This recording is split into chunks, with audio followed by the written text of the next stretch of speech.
안녕하십니까. 저는 창원미르치과의 진료팀장으로 있는 정지혜라고 합니다. 만나서 반갑습니다. 저는 오늘 주제는 파노라마 당신이 놓치는 것. 처음은 파노라마를 촬영함으로써 어떤 정보를 얻을 수 있는지에 대해서 알아볼 것이고요. 다음은 파노라마가 어떤 원리로 촬영이 되는지에 대해서 알아본 다음 촬영 시 자세의 오류에 대해서, 그리고 해부학적 구조물로 인해서 일어나는 오류에 대해서 알아본 다음 그 다음 제가 오늘 준비한 내용 중 가장 중점을 두고 준비한 내용이기도 한 파노라마 판독 시 나타나는 오류에 대해서 알아보고 약간의 정리로 마무리하도록 하겠습니다. 먼저 파노라마에서 얻을 수 있는 유용한 정보를 말씀드릴 건데요. 우리가 파노라마를 촬영하는 이유가 뭘까요? 우리는 파노라마 한 장의 사진으로 많은 정보를 얻을 수 있습니다. 그 중에서 저는 한 7가지 정도로 요약을 해보았습니다. 첫 번째는 보이지 않는 매복된 제3대구지의 위치나 방향을 평가가 가능하고요. 그리고 육안으로 확인되지 않는 구강병소의 존재 유무를 확인이 가능하고요. 그리고 매복된 가행치를 발견함으로써 이렇게 발치 여부를 결정을 할 수가 있습니다. 그리고 상악동의 고열 상태 및 측두하악관절, 즉 TMJ의 이상 역시 평가가 가능하고요. 그리고 앞골의 발육 이상과 이공각, 하악관의 위치 관계 또한 알 수가 있습니다. 이 7가지 내용을 지금부터 조금 더 세부적으로 보도록 하겠습니다. 지금 이 파노라마를 보시면 이제 40번대에 부분 교정을 하고 계신 것을 보이실 겁니다. 이제 47번의 위치 이상으로 부분 교정을 하고 있는 분이신데, 이분이 교정이 끝난 후에 8번 맹출로 인해서 일어날 수 있는 일들을 파악하기 위해서 파노라마 촬영을 한 것입니다.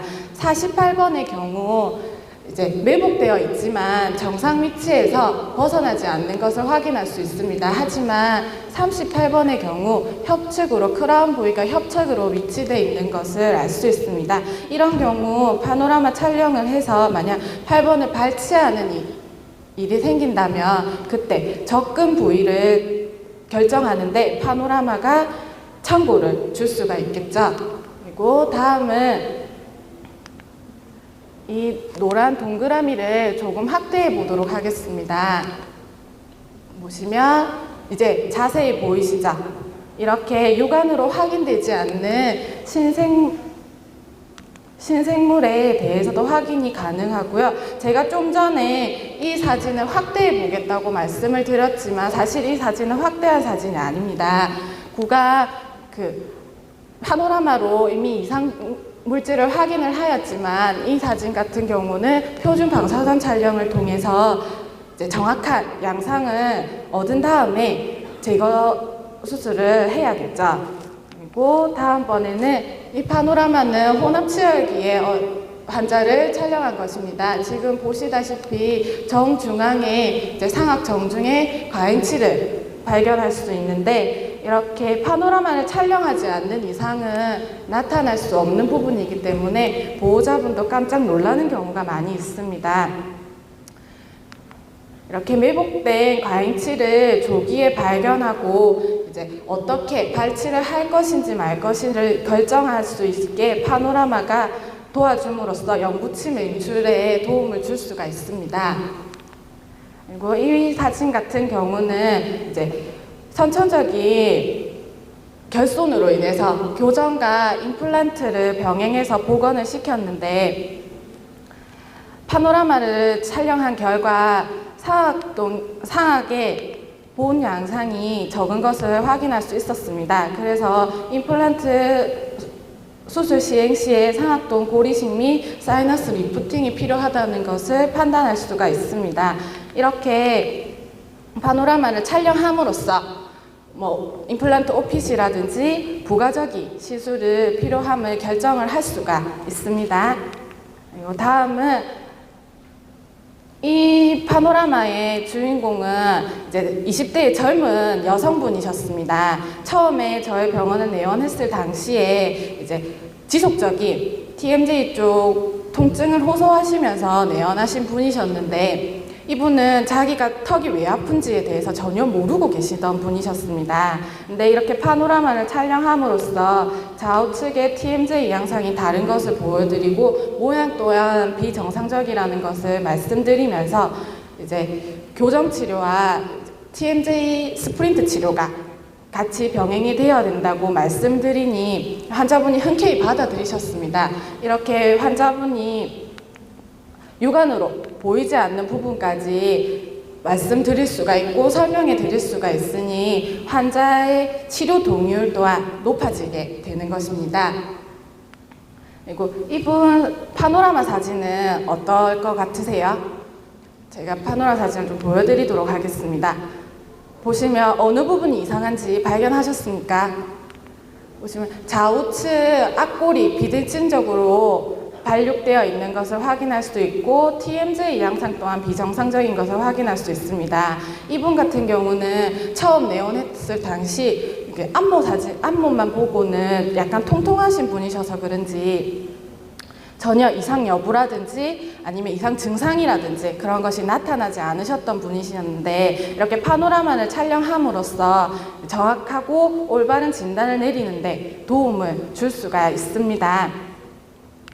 그리고 방금 그 사진으로 통해서 환자분이 내원하신 CC가 아닌 부분에 대해서도 알 수 있으므로 파노라마가 많은 도움을 줄 수가 있겠죠. 그리고 다음 사진은 이공과 하악관에 대해서 나타나 있는 부분인데요. 파노라마를 통해서 역시 이공과 하악관의 모양과 위치 또한 관찰이 가능합니다. 이렇게 이번 장을 정리를 해보도록 하면, 먼저 매복된 제3대구치의 위치와 방향을 관찰이 가능하므로 발치 시에 많은 도움을 줄 수가 있고요. 그리고 육안으로 확인되지 않는 비정상적인 병소를 확인을 함으로써 그 제거 여부를 결정을 할 수가 있습니다. 그리고 매복된 가행치를 조기에 발견해서 영구치 맹출에 도움을 줄 수가 있고요. 그리고 상악동의 골 양상과 골양을 평가가 가능하므로 임플란트 수술 시라든지 부가적인 치료가 필요한지를 결정할 수가 있습니다. 그리고 측두하악 관절, 즉 TMJ의 이상 역시 평가가 가능하고요. 그리고 앞골의 발육 이상으로 좌우가 비대칭적인 발육 상태를 확인을 할 수가 있습니다. 그리고 이공과 하악관의 위치 또한 확인이 가능하고요. 이렇게 이제 우리가 어떤 정보를 파노라마에서 얻을 수 있는지 알았으니까 이제는 촬영 원리에 대해서 알아보도록 하겠습니다. 먼저 어떻게 촬영이 되는지 모두 알고 계시죠? 이렇게 두부 주변을 한 바퀴 삥 돌면 완성이 되겠죠. 즉 가상의 축을 중심으로 강구와 카세트가 동시에 머리 주변을 돌면서 가상의 미리 결정된 고유 상층을 가지는 것입니다. 즉 이 그림을 보듯이 이렇게 로테이션 센터를 중심으로 강구와 카세트가 움직이면서 이제 우리가 보는 한 장의 파노라마로 바뀌게 되는 거죠. 그리고 이렇게 촬영이 되면서 미리 결정된 상층이라는 것이 생기게 됩니다. 이 상층에 포함되어 있는 구조물은 이제 상이 명확하게 보이게 되고요. 어떤 이유에서든 이 상층을 벗어나게 되면 오류가 생기겠죠. 그 오류에 생기는 원리를 설명을 드리도록 하겠습니다. 우리가 보는 파노라마가 애석하게도 축소와 확대라는 오류 때문에 잘못된 진단을 하는 경우가 있습니다. 이렇게 맨디블이라는 상층에 포함되어 있는 구조물과 전방에 위치한 A라는 구조물, 그리고 후방에 위치한 B라는 구조물이 있습니다. 로테이션 센터를 중심으로 이제 조사를 하면 이렇게 맨디블에 포함되어 있는 물체의 경우 이렇게 정확한 상이 나타나게 되는 것이고, 전방에 위치한 A라는 물체의 경우는 이제 맨디블에 있는 물체보다 축소가 일어난 영상을 얻게 됩니다. 그리고 B라는 물체, 맨디블이라는 고유 상층의 호방에 위치한 부분 같은 경우는 이렇게 확대가 일어나게 됩니다. 즉, 고유 상층보다 전방에 위치하면 수평 축소가, 후방에 위치하면 수평 확대가 일어나게 됩니다. 그 예를 다음 장에서부터 제가 보여드릴 겁니다. 그 전에 잠깐 동영상을 하나 보고 지나가도록 하겠습니다.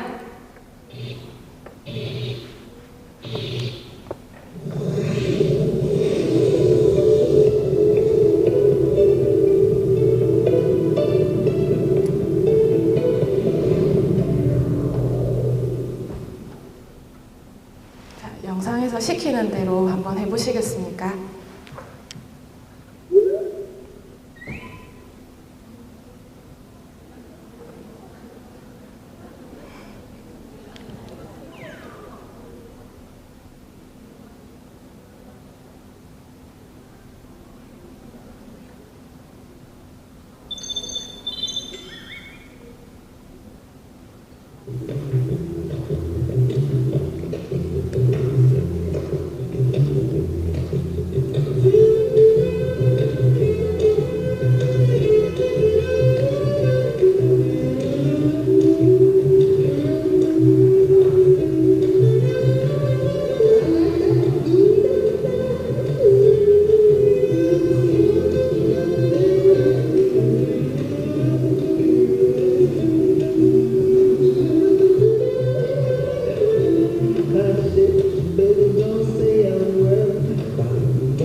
이렇게 보여지는 것이 다가 아닌 경우가 있습니다. 일상생활에서도 많이 일어나는 일이지만 우리가 항상 접하고 있는 파노라마에서도 이런 일이 일어나고 있습니다. 그 예에 대해서 지금부터 말씀드리도록 하겠습니다. 세 번째 주제는 촬영 시 환자의 자세에 의해 일어날 수 있는 오류인데요. 전치부 수평확대, 파노라마상에서 전치부 수평확대가 어떤 잘못된 자세에 의해서 일어나는 것인지, 그리고 그 화면 표면이 왜 흐트러지게 나오는 것인지에 대해서 먼저 알아보도록 하겠습니다. 지금 보시는 파노라마의 하악 전치부가 이렇게 확대가 된 영상이 보이실 겁니다. 이 같은 경우는 어떤 잘못된 자세에 의해서 일어난 영상일까요? 이렇게 환자가 바이트 블럭을 잘못 물어서 뒤로 물러난 경우에 이런 영상을 얻게 되는 것입니다. 그래서 이 부분 같은 경우는 확대가 일어났기 때문에 골 양상이나 주위 조직에 확인이 미흡하게 됩니다. 이런 경우는 이제 방사선 표준 촬영을 통해서 정확한 상을 얻은 다음 진단을 해야 되는 부분입니다. 다음은 저희가 가장 많이 접하고 있는 부분이지만 가장 많은 오류가 일어나는 부분이기도 합니다. 이렇게 환자분이 턱을 너무 들어 올렸을 경우에 어떤 현상이 생길까요? 이렇게 파노라마의 교합 평면이 V자 수평 또는 역 V자가 나타나게 됩니다. 지금처럼 이렇게 교합 평면이 흐트러지게 되는 거죠. 귀고리를 착용하신 경우에는 10번대라든지 30번대에서 중첩된 부분이 생기므로 이런 하나의 더 오류가 생길 수가 있겠죠. 그러면 이렇게 너무 숙인 경우는 어떻게 될까요? 역시 교합 평면이 흐트러지게 되겠죠. 이렇게 V자 형태의 교합 표면의 영상을 얻을 수 있습니다. 심한 경우 이제 척추가 중첩이 돼서 잘못된 영상을 얻을 수 있습니다. 지금은 1년차 분들도 이제는 베테랑이 돼서 이런 실수 안 하시겠지만 혹시나 아직도 이런 실수하고 계시는 분은 이 원리를 잘 생각하시고 다시 한번 돌아가셔서 도전을 해보시기 바랍니다. 다음은 해부학적 구조물, 즉 어쩔 수 없이 해부학적 구조물의 위치 이상이라든지 그런 것들로 어쩔 수 없이 일어나는 오류에 대해서 말씀드리도록 하겠습니다. 첫 번째는 하악 대구치의 수평 확대, 그리고 미드페이스 함몰로 일어나는 오류에 대해서 말씀드리고요. 그리고 치아의 위치 이상으로 일어날 수 있는 오류에 대해서 말씀드리도록 하겠습니다. 먼저 하악 대구치의 수평 확대 같은 경우는 교합 치아기에 많이 일어나는 현상입니다. 혼합 치아기에 많이 일어나는 현상인데, 이때는 악골 자체가 아직 미성숙함으로 고유상층 자체의 크기가 작습니다. 하지만 이제 대구치의 경우는 치아 본래의 크기가 크므로 상층에서 벗어나게 됩니다. 그래서 이렇게 하악 대구치가 확대된 영상을 얻을 수밖에 없게 됩니다. 그리고 이분 사진 어떻게 보이십니까? 지금 꼭 좀 전에 상악 덴처를 끼고 있다가 빼고 찍으신 사진처럼 상악에 이렇게 미드페이스 부분이, 상순 부분이 꺼져 있는 것처럼 보이시죠? 이분의 파노라마 사진을 한번 보여드리도록 하겠습니다. 파노라마 사진을 보듯이 이분은 상악 전치부에 치아가 남아 있으십니다. 하지만 아까 안모 사진에서는 미드페이스 부분이 꺼져 있는 것을 확인할 수 있었는데, 이처럼 자연적인 골소실로 미드페이스 부분이 함몰이 되면서 이제 방사선적으로 투과량이 증가되면서 검게 타버린 영상을 얻을 수 있는 것입니다. 이 예를 그림을 통해서 잠깐 보여드리면, 이렇게 자연적 골소실로 인해서 방사선 투과량이 증가돼서 치근단의 병적 소견이라든지 그런 거를 확인하기가 힘듭니다. 이럴 경우 역시 표준 방사선 촬영을 통해서 정확한 영상을 얻은 다음 진단을 해야겠죠.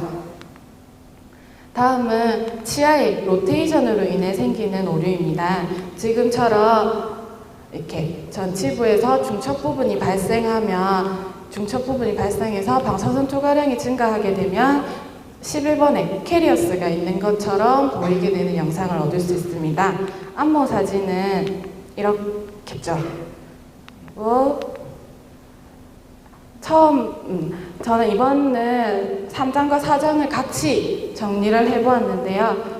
먼저 해부학적 구조물로 일어날 수 있는 오류는 미성숙한 악골 때문에 하악 대구치가 수평 확대가 일어나는 것이고, 그리고 자연적 골소실로 인해서 미드페이스가 함몰이 되고 거기서 방사선 투과성이 증가되고 그러니까 어두운 영상을 얻을 수 있는 거고요. 치아의 로테이션으로 인해서 중첩되는 부분이 생기므로 캐리어스로 오해를 할 수 있는 부분이 생기는 것입니다.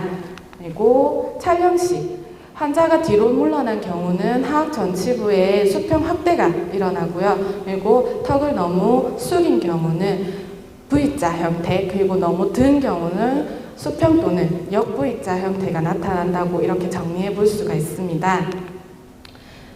이제는 판독 시, 이제 촬영 시 생길 수 있는 오류에 대해서 알아봤으니까 판독 시 생길 수 있는 오류에 대해서 알아보도록 하겠습니다. 판독 시 생기는 오류는 제가 오늘 준비한 내용 중에 가장 심의를 기울여서 준비한 부분이니까 지금부터는 조금 더 집중해 주시기 바랍니다. 지금까지 조금 숨가쁘게 달려왔으니까 잠깐 쉬는 타임을 가져보도록 하겠습니다. 지금 이 그림 보이시죠? 이 그림이 이렇게 회전을 하고 있는 그림처럼 보이시는 분 손 들어 보시겠어요? 아니면 몇 분 계시네요. 그리고 정지되어 있는 것 같은 느낌이 드시는 분 계십니까? 몇 분 손 드시는 분들 계신데 그분들은 좀 세상을 긍정적으로 살 필요가 있으실 것 같습니다. 이 돌아가는 속도가 조금 빠르다고 느끼시는 분 다시 손 들어 보시겠어요? 여러 분 계시네요. 이제는 이 그림의 진실에 대해서 조금 말씀을 드리도록 하겠습니다. 이 그림은 미국에서 범죄자를 대상으로 테스트를 하는 그림입니다.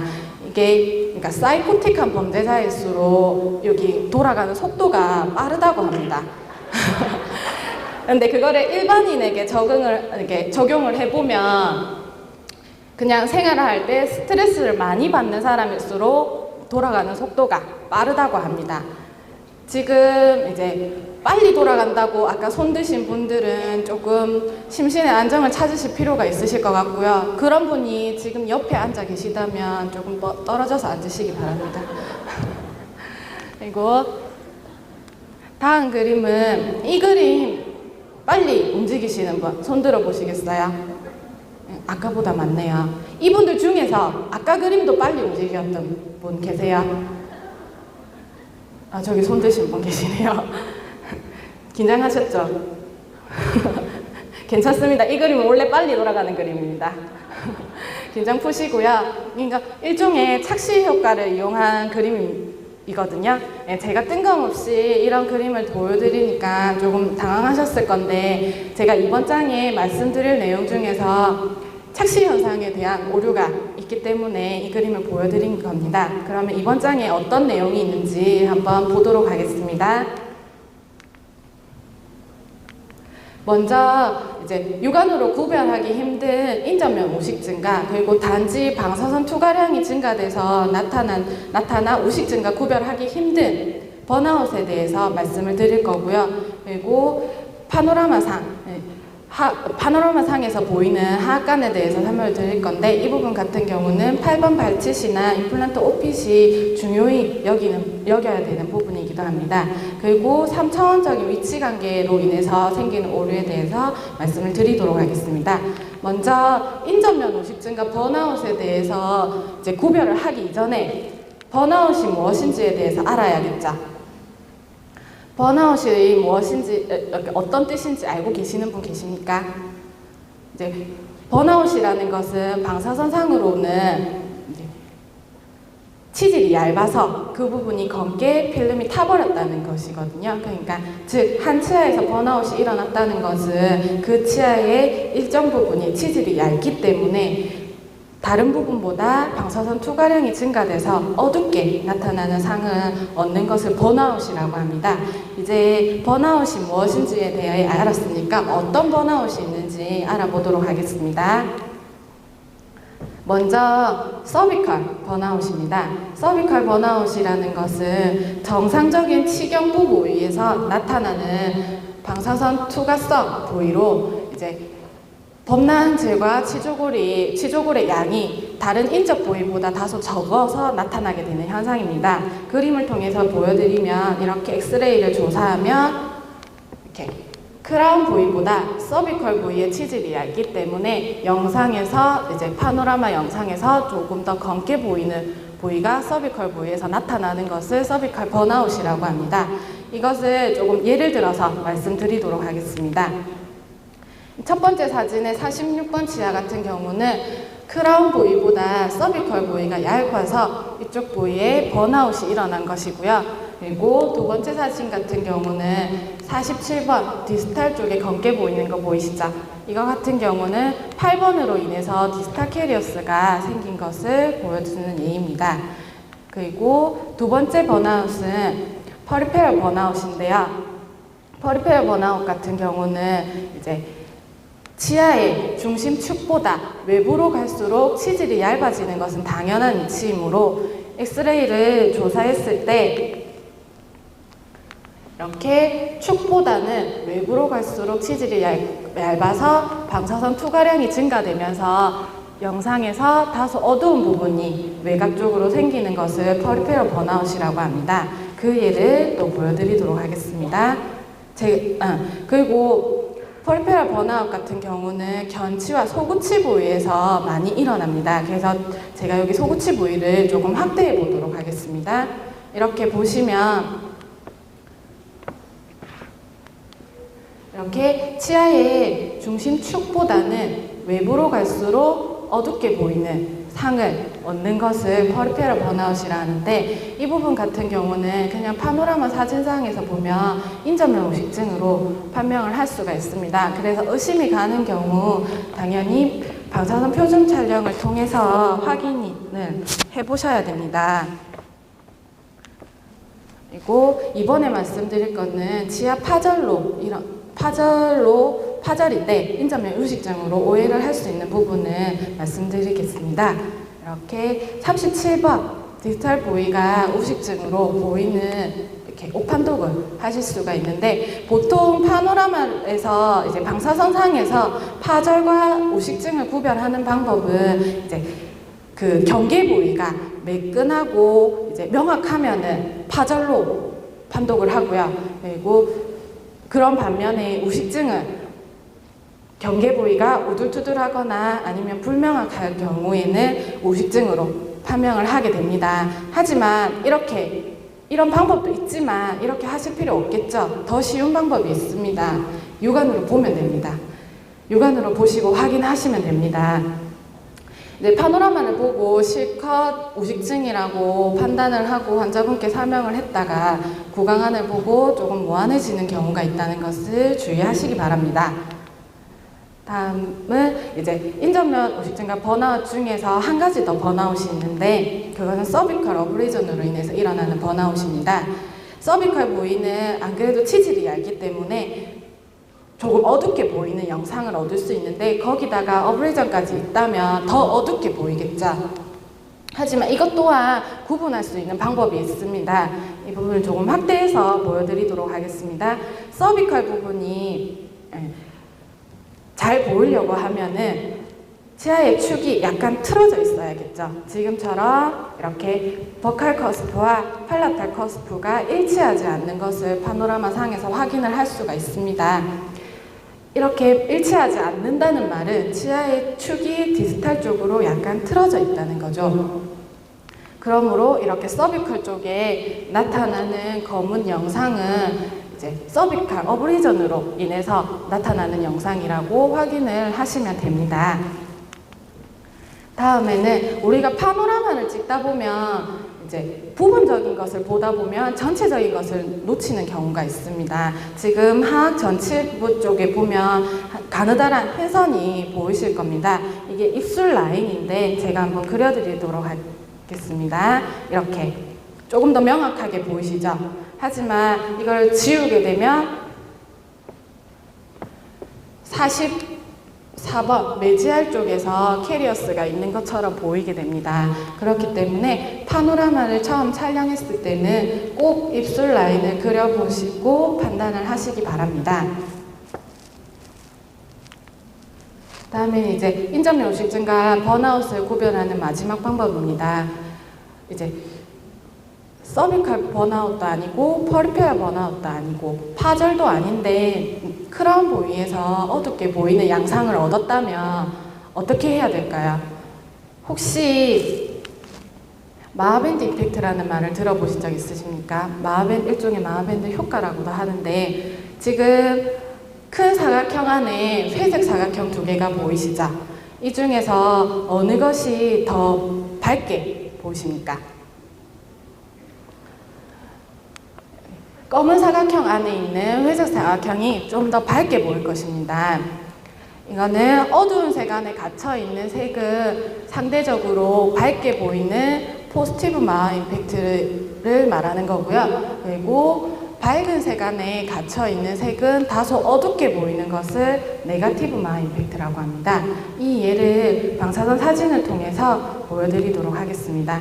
지금 보시는 사진에 35번 디스탈 쪽에 캐리어스가 있는 것처럼 보이게 되는데, 여기에다가 검은 종이를 갖다 대도록 하겠습니다. 보시면 아까와 다르게 다소 어두운 양상이 사라진 것을 확인할 수가 있습니다. 밑에 보신 사진은 흰색 종이에 밝은 색 안에 갇혀 있는 색은 다소 어둡게 보인다는 네거티브 마하 임팩트의 예시이고요.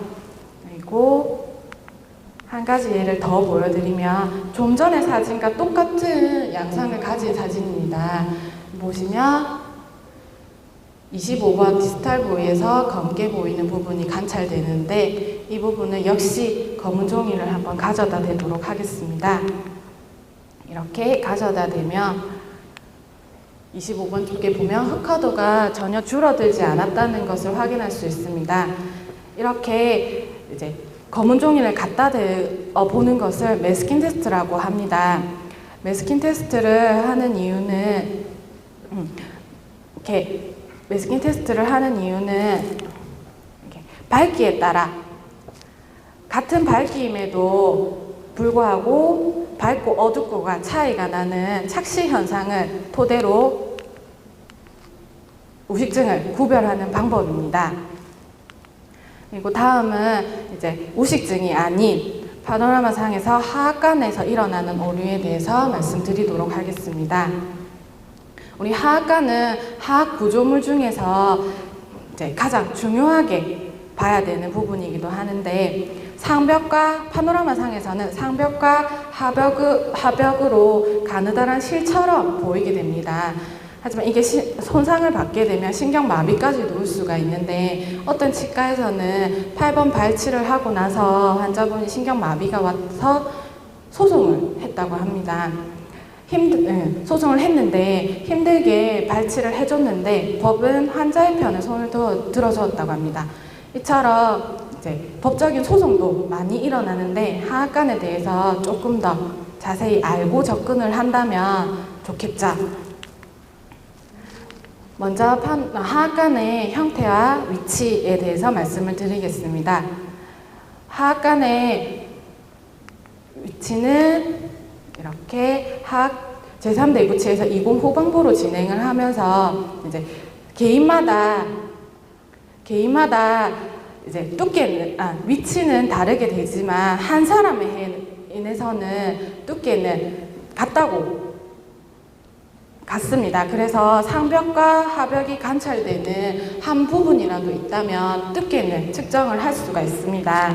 하지만 두께는 이렇게 측정이 가능하지만 위치에서는 오류가 일어날 수 있습니다.